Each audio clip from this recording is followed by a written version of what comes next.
अतिरिक्त बजट देकर स्वीकृत करने का विचार रखती है। माननीय मंत्री जी। माननीय अध्यक्ष जी,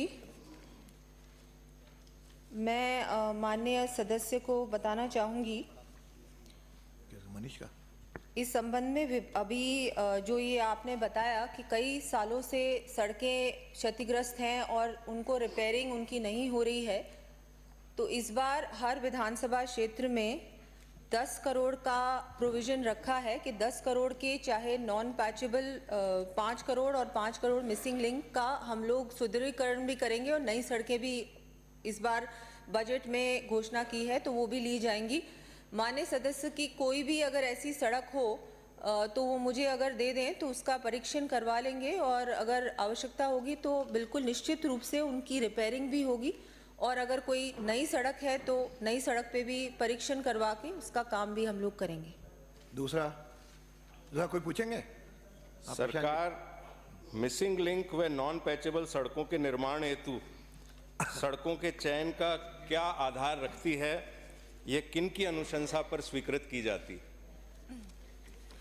एक हमने कमेटी का गठन किया है, जैसे माननीय सदस्य को जानकारी है कि कलेक्टर की अध्यक्षता में एक कमेटी गठित हुई है जिसमें हमारे वहाँ के एक्सीएन एससी वगैरह उनको हमने किया है और वो उसके आधार पे वहाँ पर जो भी आवश्यकता होती है उसके बाद वो वहाँ से जो भी सड़कों की सूची आती है उस आधार पे हम लोग उसकी घोषणा करते हैं।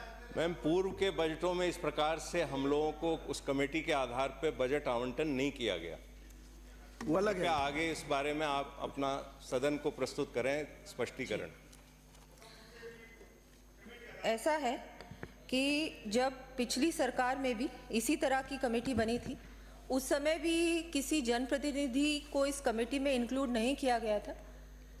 हमारी सरकार तो सभी की जो भी रिक्वायरमेंट्स होती हैं, चाहे जनप्रतिनिधि हो, जनता हो, आम जनता हो, सभी से पूछकर ही इन चीज़ों को आगे ले जाती है। लेकिन अगर मैंने जैसा पहले भी कहा, पहले उत्तर में भी मैंने ये स्पष्ट कर दिया कि यदि ऐसी कोई सड़क है जो माननीय सदस्य को लगता है कि आवश्यकता है उस सड़क की, चाहे रिपेयरिंग हो चाहे नई सड़क हो, तो निश्चित रूप से मुझे बताएं, हम लोग उस पर कार्य करेंगे परीक्षण करवाने के बाद इन पूरा उसका। बहुत बहुत धन्यवाद। अगला प्रश्न है,